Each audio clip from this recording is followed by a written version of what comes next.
جہنم کی تدبیر کرو گے تو جہنم ہی میں جاؤ گے.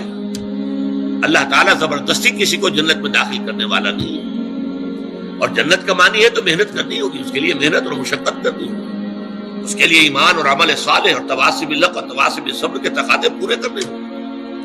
لہٰذا یہ ہمارے ہاں جو اللہ تعالیٰ کی صفت غفاری اور اللہ تعالیٰ کی صفت رحیمیت کا حوالہ جو ہے دے دیا جاتا ہے. ما غرک بربک الکریم ایک مرکزی مضمون ہے یہ اس سورت کا جو آخری پارے میں ہے، سورۃ الانفطار. تمہیں کس چیز نے دھوکے میں ڈال دیا اپنے رب کے بارے میں؟ وہ کریم ہے، رحیم ہے، لیکن اس نے تمہیں اختیار دے کر تمہیں امتحان میں ڈالا ہے اور اس کا نتیجہ نکلے گا تمہارے اعمال کے اعتبار سے. یہ ضرور ہے کہ محض عمل کی بنیاد پر کسی کی نجات نہیں ہوگی، اللہ کی رحمت کی ضرورت ہوگی، لیکن بغیر عمل کے تو وہ رحمت بھی آپ کو ملنے والی نہیں ہے. اپنی سی محنت کر کے اللہ تعالیٰ کی رحمت کا اپنے آپ کو مستحق ثابت کرو، پھر وہ رحمت خداوندی جو ہے دستگیری کرے گی. تو یہ چیزیں در حقیقت، اور ایمان کا بھی عام تصور کیا ہے؟ وہ جو شہادت ہے اشہد ان لا الہ الا اللہ واشہد ان محمد رسول اللہ، اسی کو ہم نے ایمان سمجھ لیا. حالانکہ یہ تو اقرار باللسان سے ہم مسلمان تو ہو گئے. قالت الاعراب آمنا قل لم تؤمنوا ولكن قولوا اسلمنا ولما يدخل الايمان في قلوبكم. یہ بدو کہہ رہے ہیں ہم ایمان لے آئے، نبی ان سے کہہ دیجئے تم ایمان ہرگز نہیں لائے ہو، بلکہ یوں کہو کہ ہم اسلام لے آئے ہیں، ہم نے اطاعت قبول کر لی ہے، اور ابھی ایمان تمہارے دلوں میں داخل نہیں ہوا. جب تک یہ ایمان دل میں نہ کھل جائے وہ ایمان نہیں ہے. وہ کلمہ شہادت ہے، وربل اٹیسٹیشن ہے، وہ اسلام کا رکن ہے، ایمان کا نہیں ہے. ایمان کا رکن کیا ہے؟ ثم لم يرتابوا انما المؤمنون الذين آمنوا بالله ورسوله ثم لم يرتابوا. اصل مومن تو وہ ہے جو اللہ پر اس کے رسول پر ایمان لائے پھر شک میں ہرگز نہ پڑے، یقین کی کیفیت ہو جائے. پھر عمل صالح، جیسا کہ میں نے کہا قرآن مجید میں شاذ آپ کو بڑا تلاش کرنے کے مقام تلاش کرنا پڑے گا جہاں کے ایمان کے ساتھ عمل صالح کی شرط موجود نہ ہو، وہ لازم و ملزوم کی طرح ہوتے ہیں.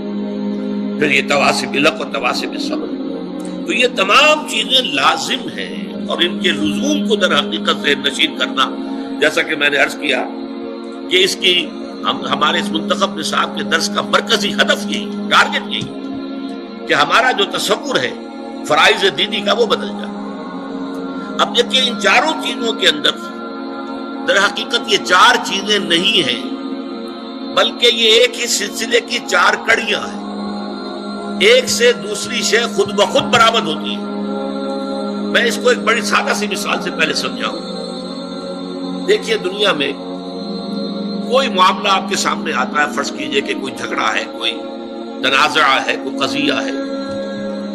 پہلا کام، اگر آپ واقعتاً شریف انسان ہیں، مضبوط سیرت و کردار کے مالک انسان ہیں، صاحب کردار انسان ہے، تو پہلا کام کیا ہوگا کہ آپ اصل حقیقت تلاش کریں امکانی حد تک کہ مسئلہ ہے کیا، کس کا حق ہے، کون برحق ہے، کون جو ہے اس کا حق ثابت ہوتا ہے. تو پہلے یہ ہے تفتیش، تحقیق، یہ حقیقت معلوم ہو جائے. ثانیاً اب جو حقیقت آپ پر منکشف ہو، اب اسے قبول کرنا دل سے، اور اگر اس کا کوئی اثر آپ کی ذات پر بھی پڑتا ہو تو اس کو عملاً اختیار کرنا. فرض کیجئے کہ اس معاملے میں کوئی ایسا پہلو نکل آیا ہے جس کی زد خود آپ پر پڑ رہی ہے، تو اس لیے کہ مجھ پر زد آ رہی ہے یا میرے والدین پر آ رہی ہے، میرے رشتہ داروں پر آ رہی ہے، اگر غض بصر کریں گے، صرف نظر کریں گے، تو معلوم ہے سیرت اور کردار نام کی کوئی شے نہیں ہے، پھر بودا انسان ہے، کوئی حیثیت نہیں. جیسے کہ قرآن مجید میں سورہ نساء میں فرمایا گیا یا ایھا الذین آمنوا کونوا قوامین بالقسط شہداء للہ ولو علی انفسکم او الوالدین والاقربین.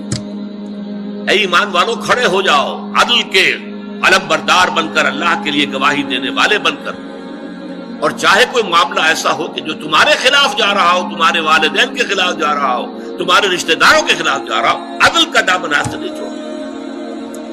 اسی طرح فرض کیجئے کوئی فیصلہ جو ہے صحیح بات، اس سے آپ کے کسی دشمن کو فائدہ پہنچ رہا ہے، اب یہاں اس وجہ سے نہ رک جائیں. یا ایھا الذین آمنوا، یہ سورہ مائدہ میں ہے، کونوا قوامین للہ شہداء بالقسط ولا یجرمنکم شنآن قوم علی الا تعدلوا اعدلوا هو اقرب للتقوی. دیکھو کہیں ایسا نہ ہو کسی کی دشمنی تمہیں زیادہ عدل سے اور زیادہ حق سے منحرف کر دے، اس لیے کہ دشمن کو فائدہ پہنچ رہا ہے تو یہ بات میں کیسے کہہ دوں؟ نہیں، دشمن کو فائدہ پہنچ رہا ہو یا اپنے کو نقصان پہنچ رہا ہو، جو حق ہے اسے بیان کرنا ہے اور اسے قبول کرنا ہے اگر واقعی سیرت و کردار کا حامل انسان ہے۔ تیسرے درجے میں یہ کہ اس کا واشگاف اعلان کرو، ڈنکے کی چوٹ اعلان کرو۔ اور چوتھے یہ کہ اگر اس میں کوئی ریزنٹمنٹ ہوتی ہے، کوئی فریق جو ہے آپ کے خلاف کوئی اقدام کرتا ہے، کوئی پروپیگنڈا کرتا ہے، کوئی آپ کے خلاف جو ہے کوئی اور ایسی تدبیر کرتا ہے جس سے نقصان پہنچ سکتا ہے، تو ڈر کر خاموش نہیں ہو جاتا، بلکہ یہ کہ وہ سارے خطرات کو برداشت کرتے ہوئے مردانہ وار جو حق بات ہے اسے کہنا ضرور ہے، اور اگر اس میں کوئی تکلیف آ رہی ہے تو اس کو جھیل دیں۔ یہ خود بخود جو ہے یہ 4 قدم جو ہے اگر انسان صاحب کردار ہے، اگر اس میں واقعتاً سیرت اور کریکٹر نام کی کوئی شے، تو یہ خود بخود ہوگا کہ ہر شے کی حقیقت تلاش کرو۔